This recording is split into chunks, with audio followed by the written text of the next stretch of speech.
Okay, so you guys know our Canvas page. So this week we're focusing on language. So in terms of what language means in a literary context, the specific types of figurative language, such as metaphor, personification, and hyperbole, those are the most common, but we'll be talking about some others as well. And then, of course, the role that symbolism can play in fiction works. And we are going to focus more on symbolism when we read Rock Church by Langston Hughes. So that'll be for Thursday. But today we really want to focus on this figurative language. A lot of it you guys have heard before, but we're going to talk about the sort of why and what it means, and then work on identifying it. So, got that set. We're going to jump right in. Today, we're going to start with a lecture on language. I've got some notes for you guys, so I'll pass these out. This is just a chart based on the Rito text about figures of speech for you in hard copy today, which is great. There should be plenty. And then we're going to do a little bit of group work with the shields piece that you guys read for today, and hopefully that leads into a really solid discussion. And we'll talk about the background of shields and how that influences your text. We'll do a bit of a preview of symbolism with Langston Hughes, and then we will finish by reserving some time to talk about that long essay. So, we're going to talk about language. To start off, I have some slides for you guys, and I want you to tell me what they mean.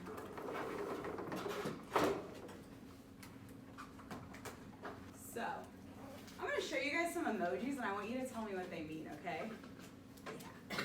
What's this one mean? Fire. What does that mean, though, in the youth? Hot. Hot, right? Yes, hot, lit, Instagram photos. My husband commented that on my 17-year-old sister's photos, not knowing what it meant. She was literally at a bonfire. And he was like, you know what's a good emoji for this? This one. That was a good lesson. This one? Dead. Meaning? Funny. Yeah, funny, exactly. Funny, dead. This one? Okay. All good. All good. I don't know if y'all are doing this, but the millennials are using this for the chef's kiss as well, which means what? Perfect. Perfect. Yes, excellent.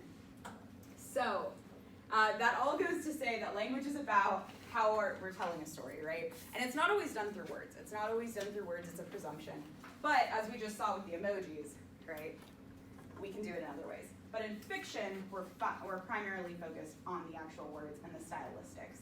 So rhetoric and stylistics, how the language is used to tell a story. Remember, we're talking about all these tools that language is using. And form and style is the way in which a story is told. So very related. So when we're determining an author's style, when we do all of our author bios and we talk about the style of the author, we're looking at a few things. We're looking at the genre they're writing in, because the style of horror, like Telltale Heart, is going to be very different from something like what we read today.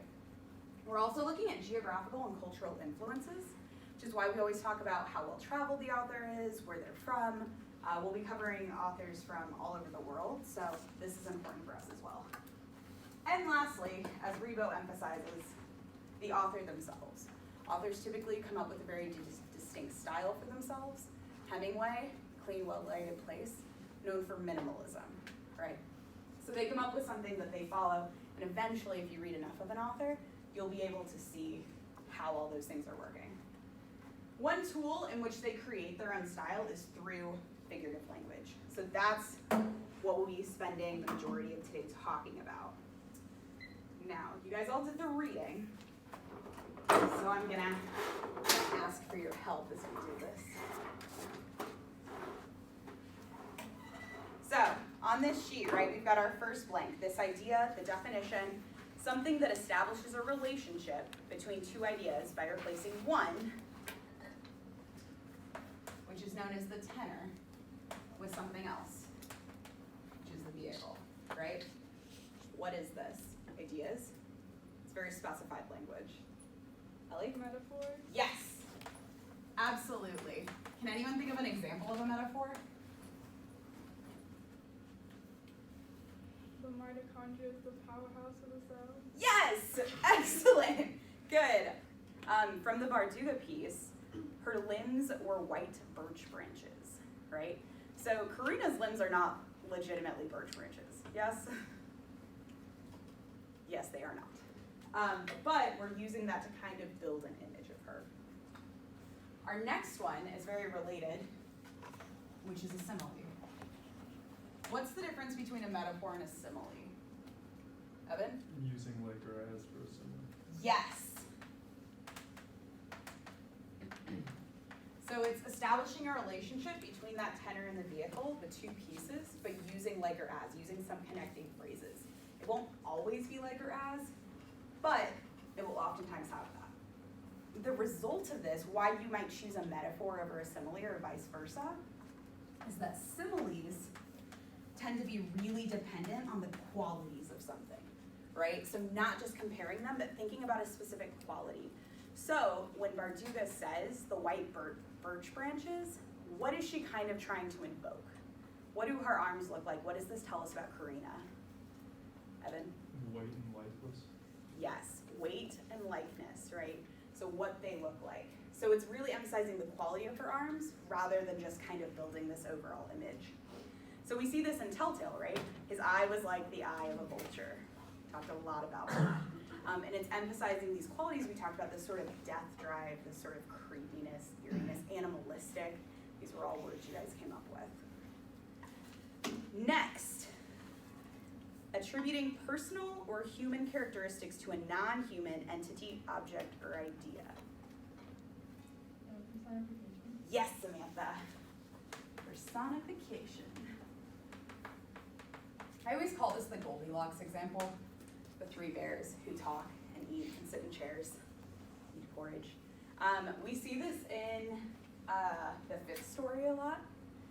Claire Lyspector, we didn't talk as much about the fifth story, but she personifies the roaches in that story, right? She also personifies her kitchen. So at one point she says, even more sleepy than herself was the scullery floor.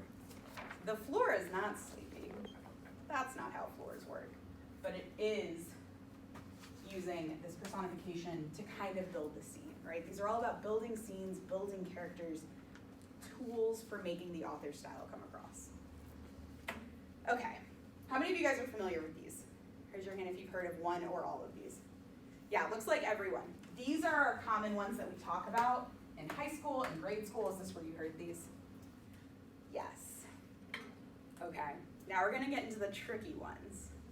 These are ones that are more literary. This is a literature class. They are focused on literary things. So, do we have the definition on the handout or the word? We have the word. Any guesses on how to say this? Yes, Sylvia, tell us. Metonymy. Yeah, you're exactly right. Metonymy. So this is something that replaces an idea. X, right? We want to do math. By another thing or idea connected to its meaning.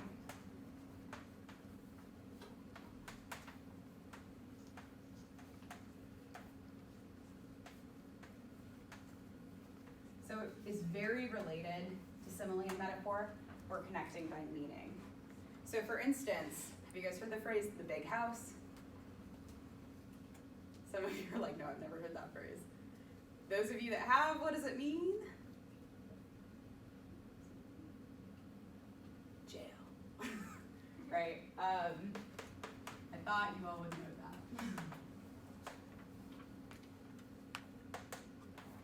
So using this, right? We also might think of like new blood. Oh, we're getting some new blood in here. What does that mean? Sylvia? Like new folks. Yeah, new folks, new people, new members, right? We're getting some fresh meat. That's not as nice, but yeah. So using these sorts of words, let's talk about that one.